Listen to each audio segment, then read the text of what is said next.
आप लाइव हैं मनोरमा? अच्छा। नमस्कार दोस्तों, श्रीकाल के YouTube चैनल पर आप सबका बहुत बहुत स्वागत है। आज फिर हम एक समसामयिक विषय पर लाइव चर्चा के साथ हाजिर हैं। मैं मनोरमा और बहुप्रतीक्षित जिसकी हम लोग बात कर रहे थे, जिसकी बहुत लंबे अरसे से जिसके बारे में कहा जा रहा था कि महागठबंधन, खासतौर पर कांग्रेस और आरजेडी, इन दोनों के बीच में जो है इनकी बैठक क्यों नहीं हो रही और आगे की रणनीति पर दोनों एक साथ क्यों नजर नहीं आ रहे। तो इसको खत्म करते हुए अभी दिल्ली में राहुल खड़गे के साथ तेजस्वी की मुलाकात हुई, एक बैठक हुई और उसके बाद से बिहार प्रदेश अध्यक्ष जो नए नए निर्वाचित चुने गए हैं, राजेश राम, उन्होंने ये कहा कि अब जो है महागठबंधन तैयार है और हम मिल करके सत्ता पक्ष को, एनडीए को, भाजपा को चुनौती देने के लिए बिहार में तैयार है। लेकिन उसके साथ साथ बिहार में विधानसभा चुनाव अभी बस कुछ और महीने बाकी हैं उसके होने में, और सियासी समीकरण सभी राजनीतिक दल अपने अपने हिसाब से उसको बिठाने में लग गए हैं, दुरुस्त करने में लग गए हैं, और सह और मात का खेल भी जो है वो चालू हो गया है। कहीं शह मिल रहा है, कहीं मात मिल रहा है। पहले हम बात करते हैं एनडीए की। एनडीए में जो अभी एक दो दिन में जिस तरह की घटनाएं आई, बयान आ रहे हैं, तो उससे लग रहा है कि कुछ दरारें हैं और वो दरारें जो है अब साफ साफ नजर आ रही है। पशुपति कुमार पारस ने गठबंधन से नाता तोड़ लिया और जीतन राम मांझी ने कहा है कि वो शर्तों के साथ समर्थन देंगे। उनको सम्मानजनक सीट और भूमिका चाहिए, जिसमें खास तौर पर जो सीटों का बंटवारा है उसको लेकर के उन्होंने अपनी जो है अपना जो दावा है वो कहा है, या अपनी जो भी कंसर्न है उसको जाहिर किया है। और अगर उतनी सीटें नहीं मिली तो समर्थन की कोई गारंटी नहीं होगी, ये उन्होंने कहा। तो इसको लेकर के एक और है, दोनों ही जो पशुपति पारस भी जो है वो दलित लोकेशन से आते हैं और जीतन राम मांझी भी। तो एक ये भी इससे संदेश आ रहा है कि क्या दलित नेतृत्व की उपेक्षा की जा रही है एनडीए में, और उन लोगों को क्या भाजपा की जो राजनीति है उसमें वो बहुत सही ढंग से नहीं है, या मतलब उनको अपने जो है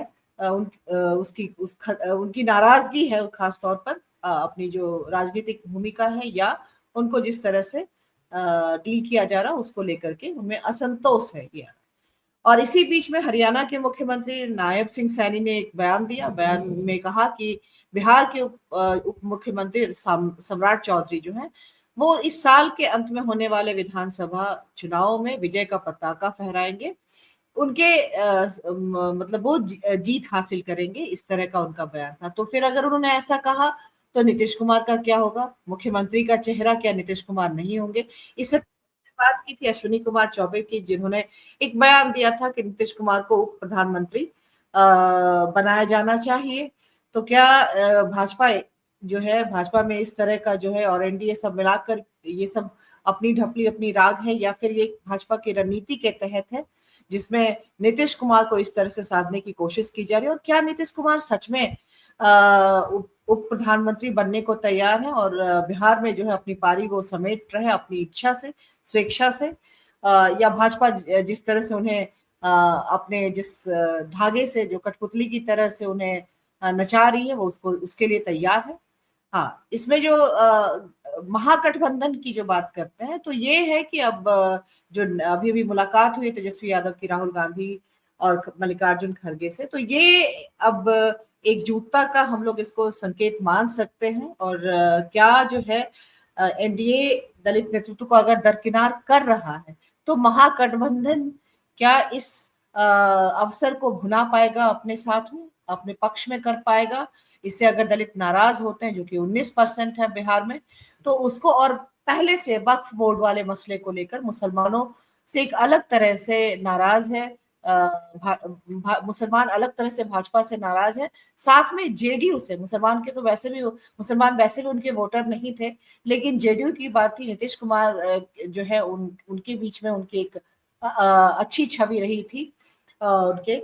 लेकिन वहां भी क्या पसमानदा की बात उठाने के बावजूद भी क्या यहाँ पर भी जो है उन्हें चोट, सब पक्षों पर आज हम बात करेंगे अपने मेहमानों से। आज की चर्चा में हम इसी सारे जो बिहार में अभी फिलहाल चल रहा है, चाहे एनडीए में, चाहे महागठबंधन, यानी कांग्रेस आरजेडी में, और जेडीयू की भी बात करेंगे। तो हम अपने मेहमानों को स्क्रीन पर जोड़ लेते हैं और आज की चर्चा शुरू करते हैं। हमारे साथ इरफान अहमद जी जुड़ रहे हैं, पॉलिटिकल एक्टिविस्ट हैं, नमस्कार। विश्लेषक हैं। हाँ, हमारे साथ संजीव चंदन है, स्त्रीकाल के संपादक। हमारे साथ हेमंत कुमार जी जुड़ रहे हैं, बिहार के वरिष्ठ पत्रकार है, राजनीतिक विश्लेषक है, हमारे साथ स्त्रीकाल के साथी संपादक विनय ठाकुर जुड़ रहे हैं। सबका बहुत बहुत स्वागत है और आज की चर्चा हम शुरू करते हैं। संजीव जी, आपसे ही पहले टिप्पणी लेते हैं इन सब पे। एक जो सभी राजनीतिक दलों की जो गतिविधियां चल रही हैं उस पर एक छोटी सी टिप्पणी आपसे अपेक्षित है।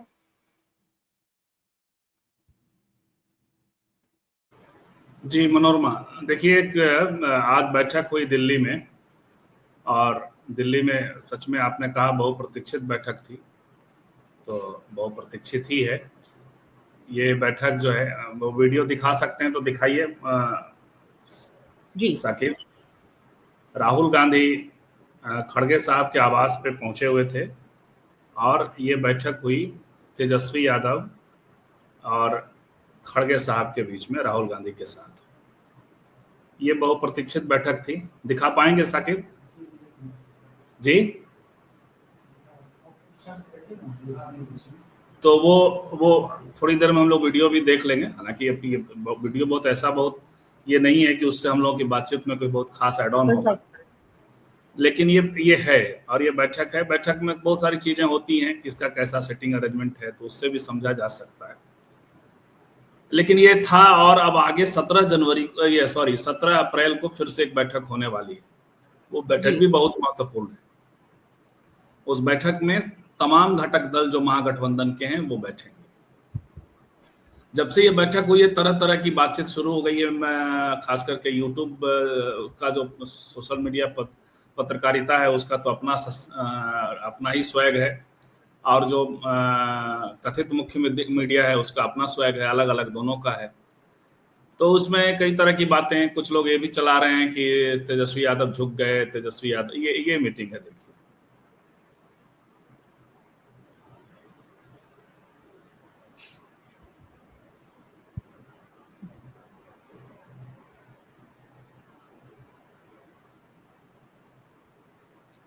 ये मीटिंग है, मीटिंग की तस्वीर सामने आई है। बाकी लोग वेणुगोपाल भी हैं, कृष्णा अल्लाबरू हैं और गुरदीप सप्पल हैं। बाकी इधर मनोज झा भी हैं, मनोज झा, संजय यादव, राजेश राम जी और आदित्य आदि बैठे। तो अब इसमें कहा जा रहा है कि तेजस्वी यादव झुक गए। झुक क्या गए? तो चूंकि इसके बाद इनसे सवाल किया गया कि सीएम के सवाल को लेकर के, तो नेता बात क्या करेगा? सीएम के सवाल पे थोड़ी कह देगा कि आज हम बनेंगे। तो उन्होंने कहा कि अभी और चीजों पे बात होनी है, हम लोग बैठ रहे हैं गठबंधन। लेकिन उसको फिर चलाया जा रहा है कि जो है इस पे वो झुक गए, लेकिन ऐसा कुछ हुआ नहीं। और वो आप देखिएगा उसमें जो सीन देख रहे होंगे उसमें तेजस्वी यादव को मिला हुआ इंपॉर्टेंस यदि उस एंगल से देखेंगे तो बिहार के जितने नेता हैं या जो प्रभारी हैं, ये सब तमाम लोग, हालांकि वो चूंकि अपने सबसे सीनियर नेता के सामने बैठे हैं तो उनका सिटिंग अरेंजमेंट से आप समझ सकते हैं कि कहाँ क्या है। गुरदीप सप्पल के साथ प्रभारी साहब बैठे हुए हैं।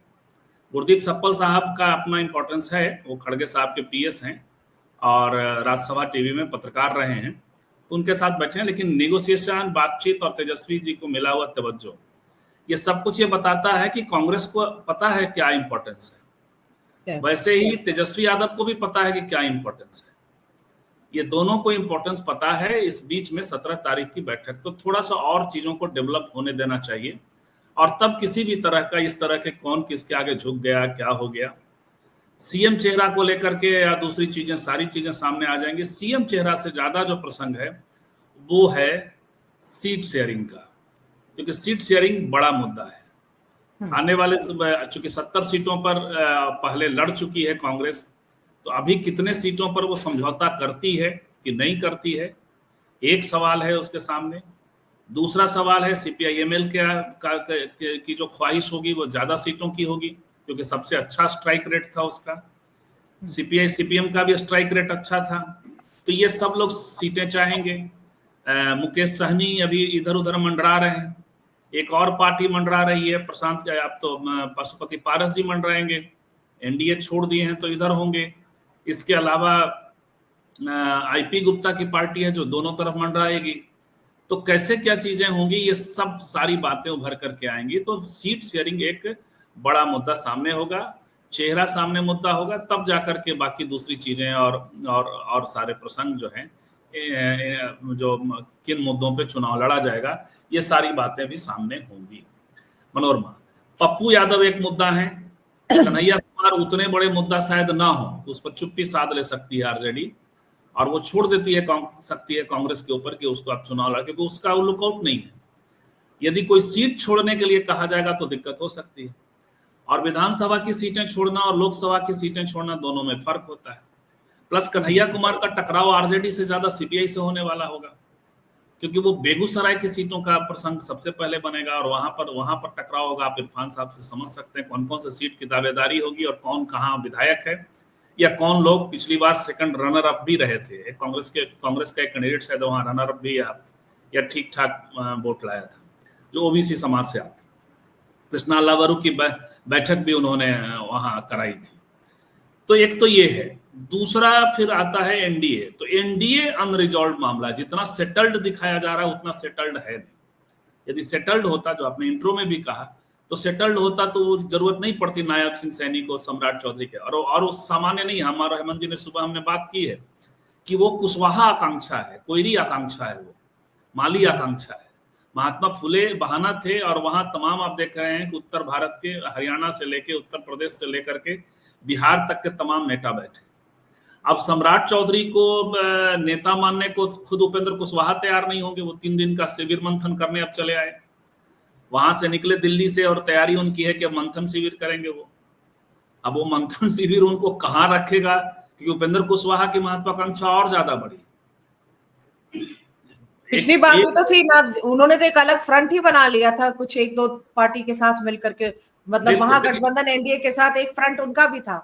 तो वो क्या करेंगे? देखिए, कुशवाहा समाज जो है वो काफी पॉलिटिकली असर्टिव समाज रहा है, और हर तरह की धारा में प्रोग्रेसिव धारा का समाज रहा है, जाती रही है।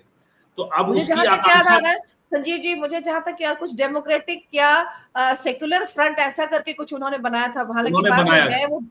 हाँ, बिल्कुल। तो कुशवाहा जाति की अपनी आकांक्षा रही है 4.5, वो कुर्मी से दुगना है, और एक तरह से कुंठा में गई। वो लवकुश के समीकरण में नीतीश जी 15-20 साल राज कर गए, इधर से कोई डेवलप नहीं हो पाया। तो उसका जीता जागता प्रतीक उपेंद्र कुशवाहा है। तो वो कितना सम्राट चौधरी को, और आपस में संघर्ष भी बहुत है, क्योंकि वो अपने कैंडिडेट को देख करके वोट करते हैं, तो वो वहां पर टकराव की स्थितियां पैदा हो। जीतन राम मांझी हैं, अब देख ही रहे हैं, वो तो कह रहे हैं हमको ऐसा धोखा हो गया। अब ये धोखा क्या हो गया? वो तो 20 से 40 के बीच सीट की बात कर रहे हैं, 40 सीट मांग रहे हैं, 40 सीट मांग रहे हैं, कह रहे हैं 7 में हमने 4 जीता था। और उनकी भी जो कथा है वो चिराग पासवान से भी मामला टकराएगा, क्योंकि चिराग पासवान जो है वो काफी, वो जमुई और थोड़ा गया और ये सब इलाके में ये रहेगा। तो ये तो अनसेटल्ड क्वेश्चन कोई है तो एनडीए है, इंडिया गठबंधन। झारखंड में भी एक सीट जीता है चिराग पासवान ने, उनके सांसद भी हैं 5 शायद, तो वो तो बहुत बेटर बार्गेन पोजीशन में है। महागठबंधन जो है मनोरमा, वो 80% सेटल्ड क्वेश्चन है, 20% का हड़कंप है। वो 20% भले आगे चल के क्या करेगा। 17 की बैठक देखिए, बैठकें तो अभी और होगी, 17 में भी कुछ रिजॉल्व नहीं होने वाला है। पप्पू यादव का भी बोल नहीं फूटा है, वो भी फूटेगा अभी। उस मीटिंग के बाद पप्पू जी को तो एकदम एक तरह से ऐसे बेचारे को ये लटका के रखा गया ना, न इधर के हैं न उधर के हैं। उनको ना कोई जिम्मेवारी मिल रही है, ना उनको कांग्रेस छोड़ रही है। तो वो उनका क्या होने वाला है, ये सब चीजें इधर हैं। लेकिन ये बहुत छोटा क्वेश्चन है, बड़ा क्वेश्चन ज्यादा इनके पास है। हालांकि उसमें भी एक मसला सेटल्ड है कि हो सकता है नीतीश जी को इसी हालत में चुनाव तक तो बनाए रखें, चुनाव के बाद उनकी दुर्गति हो सकती है। जी मनोज जी, तो हेमंत जी के पास आते हैं। हेमंत जी, क्या पप्पू यादव को साधा नहीं जा सकता, या ओवरऑल एनडीए में जो पार्टीज हैं उनको भाजपा के लिए मुश्किल है साधना? जीतन राम मांझी जिस तरह से उनकी महत्वाकांक्षा अभी दिख रही है, और आगे जो है जिस तरह का बयान सम्राट चौधरी ने लगातार जो है एक संकेत दिया है, बहुत वो मतलब जिसको कहते हैं एक जेस्चर से वो लगातार जो है वो पावर और इन सब का जो है उसकी वो एक तरह से उसको वो अभिव्यक्त कर रहे हैं कि अभी वो बहुत पावरफुल है बिहार में, भाजपा में सबसे ज्यादा या नीतीश कुमार के मुकाबले। और क्या नीतीश कुमार जो है बिल्कुल, हालांकि जेडीयू के में हमने देखा कोई और किसी किस्म का अभी मुस्कुराहट नहीं देख रहे हैं, मतलब जो एक अपनी राजनीति के स्तर पर जो होता है, तो क्या मान लिया जाए कि नीतीश कुमार अब सरेंडर मोड में बिल्कुल आ चुके हैं? कोई सुगबुगाहट उनकी तरफ से एक वक्फ बोर्ड को लेकर के जो उसमें जो मुसलमान नाराज होने की बात थी, तो फिर ईद के बाद उसके बाद उन्होंने ईद मिलन किया और उसमें बाकायदा फिर से वो टोपी पहनकर और वो गमछा जो है वो वाला लेकर के वो गए, एक एक तस्वीर से और अपने जो है पोशाक से और जिससे भी हो उन्होंने एक संकेत देने की कोशिश की कि मतलब वो मुसलमानों के साथ हैं और पसमानदा वाले से। लेकिन उससे क्या फर्क पड़ जाएगा उस वोट से नीतीश कुमार की राजनीति पे? लेकिन बड़े स्तर पे उनका ऐसा कुछ दिख नहीं रहा है, तो आप कैसे इसको, और तेजस्वी ने ये कहा कि हम मीडिया में बताते नहीं है कि हमारी रणनीति क्या होगी और आप लोग चिंता मत करिए, सीएम फेस का फैसला भी आने वाले दिनों में हो जाएगा।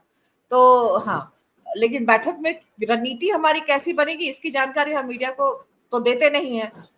तो इस तरह की बात उन्होंने की। ओवरऑल कहने का मतलब है कि सब कुछ जो है वो मतलब कि असंतोष या वो उस तरह का कुछ नहीं दिखा, सॉर्टेड दिखे वो। धन्यवाद मनोरमा। ये हम लोग लगता है कि इसी चैनल पर लगातार कम से कम दसियों बार इस बात की चर्चा कर चुके हैं कि विपक्ष को अगर बीजेपी से मुकाबला करना है तो उसको बहुत ही सक्रिय होना होगा, उसको अपने सहयोगियों के साथ आपस में बहुत तालमेल बिठाना होगा और एकजुट होकर के ऑफेंसिव मोड में काम करना पड़ेगा। और ये समय अब आ गया है कि अब धीरे धीरे ये चीजें शेप लेती हुई दिखाई दे रही हैं। तो इससे ये जो हम लोग कह रहे थे कि अगर आप कहते हैं कि बीजेपी देश के लिए खतरा है और उसको सत्ता से बाहर करना है, तो क्या वो सिर्फ कहने भर से हो जाएगा या उसके लिए कुछ राजनीतिक उपक्रम किए जाएंगे? तो वो शुरू हो गया है। अभी जो तेजस्वी यादव की जो मुलाकात हुई, फिर अगली बैठक होने वाली है, तो ये सब ये लग रहा है कि चीजें अब शुरू हो गई हैं। और वह इस दौर में शुरू हुई है जब ज्यादा चर्चा हो रही थी कि पूरा कांग्रेस सक्रिय हो गई है, तो मजबूत हो रही है, तो कन्हैया कुमार आ गए हैं, कन्हैया कुमार चेहरा होंगे, तेजस्वी बनाम कन्हैया, आरजेडी बनाम कांग्रेस, ये सारा विमर्श काफी मजबूती से चल रहा था। ऐसे दौर में ये एक बैठक हुई है जिसकी जो तस्वीरें हैं और जिसका वीडियो जो देख करके ये लगता है कि वो जो बॉडी लैंग्वेज से हम लोग कह सकते हैं, क्योंकि अंदर की तो कोई खबर आई नहीं है उससे, लेकिन बॉडी लैंग्वेज जो है वो काफी सौहार्दपूर्ण दिख रहा है। तो गठबंधन में यही बहुत जरूरी होता है कि जो गठबंधन के सहयोगी हैं उनके आपस में किस तरह के ये आचार व्यवहार उनका क्या है। तो एक तो ये लग रहा है कि ठीक ठाक है।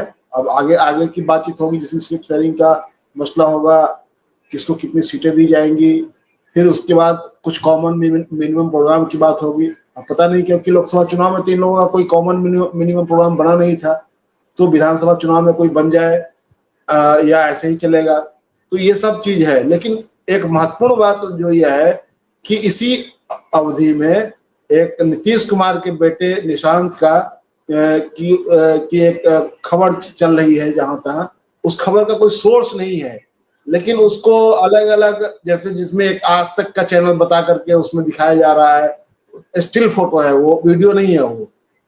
तो उसमें बताया जा रहा है कि निशांत ने कहा है कि हमारे पिता बिल्कुल स्वस्थ और ठीक ठाक हैं और वो अगले 5 सालों तक बिहार का नेतृत्व करेंगे। और अमित अंकल से मेरी बात हुई है तो उन्होंने कहा कि नीतीश जी ही बिहार के मुख्यमंत्री होंगे। अब बताइए कि ये जो बात है ये अपने आप में सुनने में हास्यास्पद लगता है और बचकाना लगता है कि ये किधर कौन चला रहा है इस तरह की चीजें, कि नीतीश जी के बेटे की ओर से कहा जा रहा है कि वो बिल्कुल ठीक ठाक हैं और ये 5 सालों तक बिहार का नेतृत्व कर सकते हैं। अमित अंकल से बात हुई है कि वो नीतीश जी ही मुख्यमंत्री का।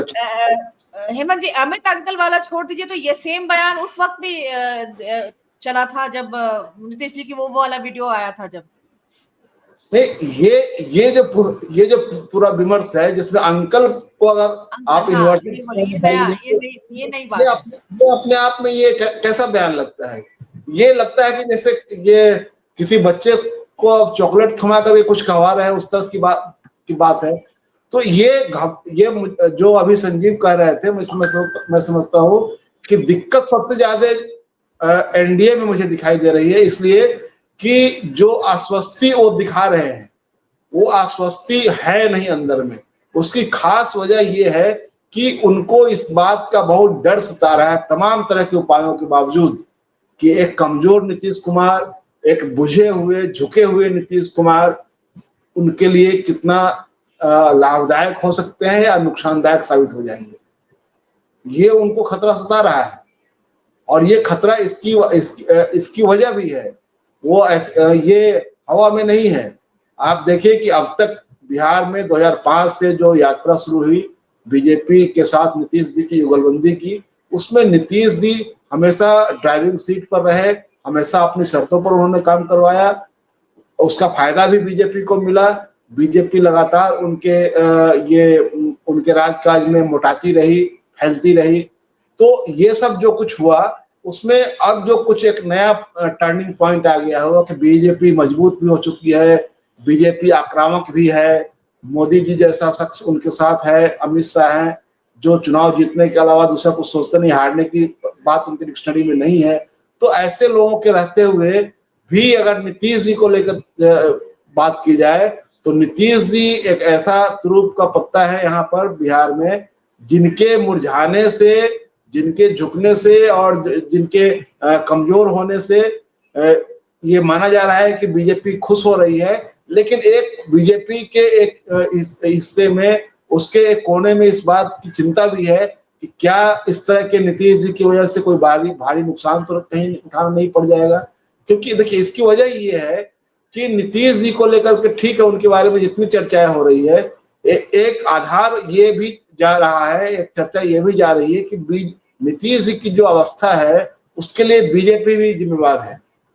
हालांकि बीजेपी ऐसा कुछ ये मानने को तैयार नहीं होती है। वो नीतीश जी के स्वास्थ्य को लेकर के इतनी चिंतित है कि नीतीश जी अस्वस्थ हैं ये मानती ही नहीं है। जबकि सबसे पहला बयान उनके हेल्थ को लेकर के उस समय सम्राट चौधरी, विजय सिन्हा, चिराग पासवान और जीतन राम मांझी ने दिए थे। खुल करके इन लोगों ने कहा था कि नीतीश कुमार मानसिक रूप से दिवालिया हो गए हुए।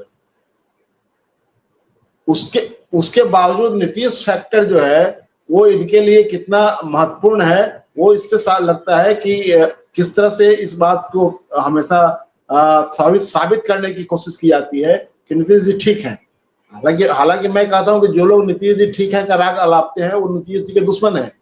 क्योंकि कोई भी व्यक्ति अगर शारीरिक रूप से अस्वस्थ होता है तो उसको इलाज की जरूरत होती है और उसको ठीक, लेकिन ये अपने राजनीतिक हित में इस तरह का इस्तेमाल कर रहे हैं। तो अभी जो स्थिति है उसमें मुझे साफ दिखाई दे रहा है कि जो महागठबंधन की बैठक तो अभी विस्तारित बैठक होनी है जिसमें सभी एलआई शामिल होंगे। अभी जो पहले दौर की बैठक हुई है जिसमें खड़गे साहब के साथ, राहुल गांधी के साथ तेजस्वी की बैठक हुई और जो लोग गए तस्वीरों में हम लोग देख रहे थे, तो उससे ये है कि खड़गे साहब ने जो बयान दिया है उस बयान को गौर कीजिए। उसमें उन्होंने कहा है कि हम लोग साथ मिलकर के चुनाव लड़ेंगे और बिहार में बदलाव होगा। तो एक बात तो साफ हो गई कि जो लोग ये कयास लगा रहे हैं कि बिहार में कांग्रेस अकेले लड़ेगी और कांग्रेस को झाड़ पर चढ़ाने के लिए जो लोग लगातार उकसा रहे हैं कि कांग्रेस को अकेले लड़के देखना चाहिए, कांग्रेस के ऊपर लोगों का भरोसा है और कांग्रेस अच्छा कर सकती है, तो ये सब जो कहने वाले लोगों को जवाब मिल गया कि कोई अलग नहीं जा रहा है, चुनाव साथ में लड़ेंगे। अब रही बात मुख्यमंत्री के चेहरा को लेकर के, तो ये सबसे ज्यादा सवाल महागठबंधन की ओर से किया जाता है, जहां मुझे लगता है तेजस्वी के नेतृत्व को लेकर कोई उसमें दुविधा कहीं नहीं है। लेफ्ट पार्टियों ने तो क्लियर कर रखा है, कांग्रेस की ओर से ऐसा कुछ बयान नहीं आया। दूसरी बात यह है कि ये टैक्टिकल भी लाइन ये मुझे लगती है कि चलिए ठीक है, ये हम मीडिया के सामने रोज जा जा करके तो ये नहीं कहेंगे कि हाँ तेजस्वी ही चेहरा होंगे, तब फिर एक नया सवाल आएगा तो कांग्रेस कन्हैया को क्यों लाया गया, उसकी उनकी क्या भूमिका होगी, वो क्या करेंगे।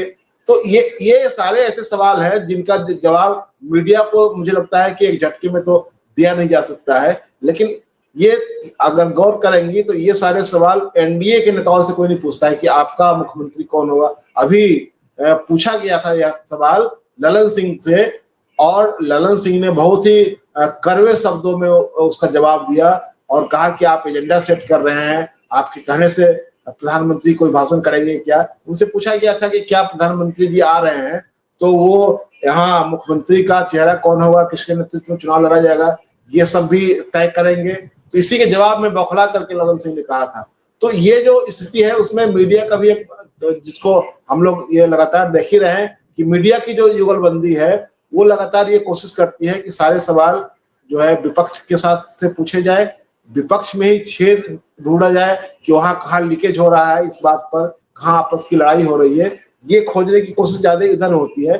बनिस्बत कोई आप ये नहीं देखेंगे कि वहां एनडीए में कोई किसी तरह का मतभेद है या जीतन राम मांझी कुछ कह रहे हैं, चिराग पासवान कुछ कह रहे हैं, तो ये वहां नोट ऑफ डिसेंट का कोई अर्थ नहीं है।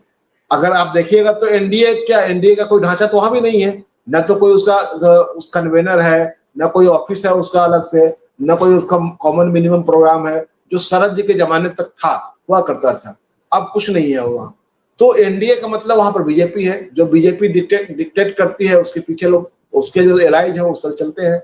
तो मुझे लगता है कि आज की जो बैठक है, ये बैठक उन सवालों का जवाब देने के लिए काफी है, जिसके जरिए ये कयास लगाए जा रहे थे कि बिहार में कांग्रेस आरजेडी से अलग होने जा रही है, तो कन्हैया कुमार को मुख्यमंत्री का चेहरा बनाया जा सकता है, उनको आगे किया जा रहा है, उनको बड़ी जिम्मेवारी दी गई है, ये तमाम तरह के बात। लेकिन यह बात सिर्फ मीडिया की ओर से और विपक्ष की ओर के भीतर से ही नहीं आ रहा था, बल्कि कांग्रेस का भी एक हिस्सा जो है जो इसको चाहता है, इसको प्रचारित करने के लिए, जिसका मकसद बीजेपी को रोकना नहीं है, बीजेपी के खतरों के, हिंदुत्ववादी ताकतों के खतरों को वो उतनी गंभीरता से नहीं लेते हैं। ऐसे लोगों का मकसद ये होता है कि वो ज्यादा से ज्यादा इन चीजों पर वो तवज्जो दे और इसके जरिए मीडिया हाइप क्रिएट करे। इसका नतीजा ये हुआ था कि पिछले 2020 के विधानसभा चुनाव में निश्चित रूप से उस समय लालू यादव जेल में थे और तेजस्वी यादव, मैं मानता हूं कि वो दबाव में लिया गया फैसला था जब कांग्रेस को 70 सीटें दी गई थी और उसका चुनाव में अल्टीमेटली उसका नुकसान उठाना पड़ा, ये सब लोगों ने देखा। तो ये इस बार मुझे लगता है कि ज्यादा मैच्योर डिसीजन विपक्ष को लेना पड़ेगा और एकताबद्ध होकर के काम करना पड़ेगा। रही बात, अंतिम बात जो मैं कहना चाहता हूँ कि चलिए ठीक है, मीटिंग हो गई, सब कुछ हो गया, लेकिन अब क्या होगा? क्या आप कोई ज्वाइंट राजनीतिक कार्यक्रम बिहार में लेंगे कि जिसके जरिए आप बीजेपी को घेरने के लिए, क्या कि सरकार तो यहाँ बीजेपी नीतीश कुमार की है, तो सरकार विरोधी कोई बड़ा राज्यव्यापी आंदोलन हो, राज्यव्यापी राजनीतिक कार्यक्रम चले, ये भी आपको लेना पड़ेगा। क्योंकि अभी 6-7 महीने चुनाव के हैं, तो बैठकें तो चलती रहेंगी, लेकिन आपको राजनीतिक अभियान भी चलाना पड़ेगा ताकि अपने लोगों को आप गोलबंद करें। ये किस फॉर्म में होगा, कैसे होगा, ये एक बड़ी चुनौती है। ये बैठक शुरू हुई है, ये चलिए संकेत है, ठीक ठाक है, लेकिन बैठक के आगे भी आपको तय करना पड़ेगा कि ज्वाइंट मूवमेंट हो बिहार में विपक्ष का। जी ठीक है, इसमें एक और थोड़ा सा जो मैं चाहूंगी कि आप इस पर भी 1-2 लाइन बोले। कन्हैया कुमार का इस बैठक में नहीं देखना, ये भी कोई आप इससे मैसेज समझते हैं जो एक बार तेजस्वी के बराबर में कन्हैया को रखने की बात बिहार में होती है, उसको भी लेकर के कहीं इसमें संदेश दिया है, या फिर ये एक मतलब अनायास जैसे होता है? बताइए, कन्हैया कुमार किस हैसियत से उस मीटिंग में जाते, बताइए कोई ऐसा, ये उनकी कौन सी चेहरा के तो चूंकि बिहार में चेहरा की तरह चेहरा के तौर पर नहीं, बल्कि ये वहां उनकी पार्टी के बिहार प्रभारी थे एनएफ, इसके उनके पार्टी के बिहार प्रदेश अध्यक्ष थे एनएफ। कन्हैया कुमार की भूमिका वहां क्या थी, क्या होती, वो पार्टी में किस लेवल, वो एनएसयूआई के प्रभारी हैं, तो वहां मुझे लगता है कि कन्हैया की कोई भूमिका नहीं थी। इसको इस रूप में नहीं लिया जाए कि हाँ कन्हैया को कट टू साइड कर दिया, फिर इसको एक इशू बनाया जा सकता है। मैं नहीं समझता हूँ कि कट टू साइड से ज्यादा ये कि तेजस्वी के बराबरी में जो लगातार लोग बात करते रहे हैं, तो वो एक संदेश गठबंधन के स्तर पर भी देना। वो मैं मानता हूँ कि मीडिया क्रिएटेड है, वो मैं मानता हूँ कि बीजेपी का जो आईटी सेल है, बीजेपी का जो प्रचार तंत्र है और कांग्रेस का जो एक हिस्सा है, वो सब मिलकर के इस तरह के चलाते हैं कि जैसे ही कन्हैया का कभी बिहार में आना होता है तो शुरू हो जाता है कि लगता है जैसे कन्हैया आए नहीं कि वो तेजस्वी के रोंगटे खड़े हो गए। तो ये अपने आप में हम लोग इंद्र की कहानी पढ़ते थे, कुछ भी धरती पे होता था तो इंद्र का सिंहासन डोलने लगता था। सारी कहानियों में एक लाइन तो जरूर होती थी कि धरती की कोई हरकत और इंद्र का सिंहासन डोलने लगा। तो कुछ इस तरह से है ना। खैर, हम इरफान जी के पास आते हैं। मीडिया को बहादुरी दिखानी है तो वहां एनडीए के सामने अमित शाह, नरेंद्र मोदी, नीतीश कुमार और सम्राट चौधरी के सामने तो नहीं दिखा सकते हैं। वहां तो ऐसे डपटा जाता है जैसे कि लगता है कि आप वहां नौकर चाकर की हैसियत में है। तो सारी ताकत जो है इधर दिखानी है, सारी कलाबाजी इधर दिखानी है। हम इरफान जी के पास आते हैं। इरफान जी, जेडीयू के बारे में मतलब अब आप कैसे देख रहे हैं? क्या सचमुच नीतीश कुमार एकदम बाहर है गेम से? और दूसरा, ये जो एनडीए में खास तौर पे देखिए, दोनों जो अलग जो जीतन राम मांझी जो एक कंडीशन डाल रहे हैं, वो भी दलित लोकेशन से आ रहे हैं, पशुपति पारस जो है वो तो आते ही हैं, और ये कह रहे हैं, उनके ही पार्टी के प्रवक्ता ने कहा कि हमें तो कायदे से 24 के लोकसभा चुनाव के बाद ही एनडीए से अलग हो जाना चाहिए था, लेकिन हम इनके साथ बने रहे। लेकिन इन्होंने हमें यूज एंड थ्रो किया है, और क्योंकि लोकसभा में एक भी उनको सीट नहीं मिला था चुनाव लड़ने के लिए, और साथ में कोई मंत्री पद भी नहीं मिला था उसके पहले, जबकि मंत्री थे पशुपति पारस। तो ये चीज कहने का अब वो जो है दलित वोट की तरफ खास तौर पर फोकस करे, जो कि अच्छा खासा 19% है। और इसके अलावा जेडीयू की जो बात है वो दोनों है, इन दोनों को जेडीयू में खास तौर पे जो मुसलमानों के साथ जो मुसलमान वोटर, वो भी यादव वोटर से ज्यादा है, 16-17% के करीब में है, तो वो भी एक बड़ा फैक्टर है। लेकिन उसकी इस तरह से अनदेखी और जेडीयू का इस तरह से जो है उसके फोल्ड से निकल जाना, तो कहने का मतलब दलित और मुसलमान वो कायदे से अब एनडीए से दूर जाते दिख रहे हैं, इनके दूर जाते के साथ में। देखिए ये कैसा बनता हुआ देख रहे हैं? देखिए ये जग जाहिर हो चुका है। मुसलमान अपनी औरतों को 3 तलाक देते हैं, तिलाक तिलाक तिलाक, तो औरत मर्द से अलग हो जाती है। और भारतीय जनता पार्टी ने मुसलमानों को सिखलाया ये 3 तलाक का मुद्दा लाके। भारतीय जनता पार्टी ये चीज सीखा भी अपनी राजनीति में। बिहार के चुनाव का जब पारा गर्म हो रहा था या हो रहा है, तो उसी समय वक्फ बोर्ड के संशोधन बिल को लाया।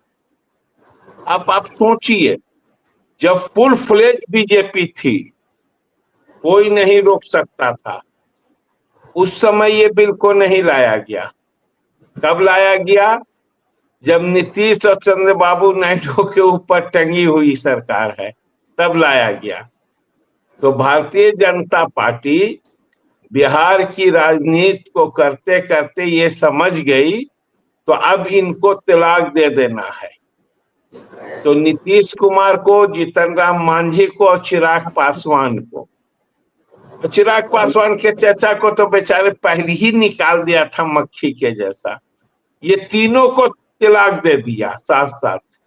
मुसलमानों को तलाक दिया, ये तीनों को दिया। अब ये रटते चल रहे हैं।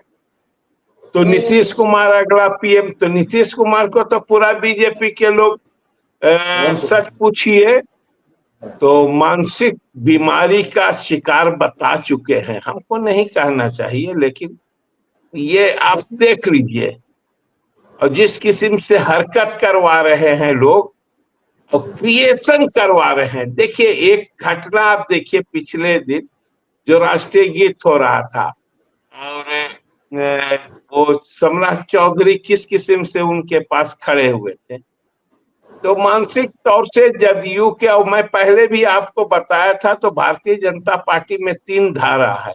भारतीय जनता पार्टी में कार्य, जदयू में एक अवसरवादियों का, एक आरएसएस का, और तीसरा जो है वो छोटा तबका पड़ रहा है सोशलिस्टों का। तो उनका बेचारे का कुछ चल बन नहीं रहा है। और नीतीश कुमार का मानसिक तौर से हालत बहुत सही में रद्दी है। उसी तरह से देखा जा रहा है अभी जो ये मामला आया, विल का मामला, तो जीतन राम मांझी जी का लगातार बयान आप देख लीजिए, ये भी घबराए हुए हैं। कुछ लोग कह रहे प्रेशर की राजनीति के लिए पूर्णिया में जाके सीट का घोषणा कर दिए। नहीं नहीं, ये मूलतः घबरा चुके हैं ये तीनों। चिराग पासवान आमने सामने में एक टीवी को दे रहे थे बयान, वो भी कह दिए तो किसी धर्म के लोगों का कुछ नहीं जाना चाहिए, मैं इसके खिलाफ हूं। ये सब बयान क्या चीज है? ये सब बयान यही है, तो मैं आपको धिक्कार दिया हूं, मैं आपको छोड़ दिया हूं। तो अब वे बेचारे अपना अपना बात को कह रहे हैं लोग, लेकिन मूल तौर से बीजेपी इन लोगों को छोड़ चुकी है। अब ये गठबंधन शोरूम के जैसा है, जैसे शोरूम में कोई चीज को सजा के रखा जाता है। वहां जाइए और कहिए तो ये माल खरीदना है, तो कहेगा नहीं नहीं नहीं, यहाँ माल नहीं है, आप बुकिंग करवा दीजिए। तो ये सेकुलर पार्टी जो बीजेपी के साथ है, ठगाए हुए हैं। ये अपने आप को शोरूम में जैसे टंग चुके हैं। इनके पास माल उल खाली हो चुका है। न दलित इन पर अब विश्वास कर रहा है, न मुसलमान विश्वास कर रहा है, न पिछड़ा विश्वास कर रहा है। ऐसी परिस्थिति में महागठबंधन की बैठक दिल्ली में अपने आप को एक बड़ा मैसेज देती है, एक बड़ा ताकत दे रही है। और सीपीआई के राष्ट्रीय सेक्रेटरी ने एक पत्र लिखा था अभी तमाम पार्टियों को, शायद आप लोग को ये है कि नहीं, वक्त के सवाल को लेकर और गठबंधन के सवालों को लेकर।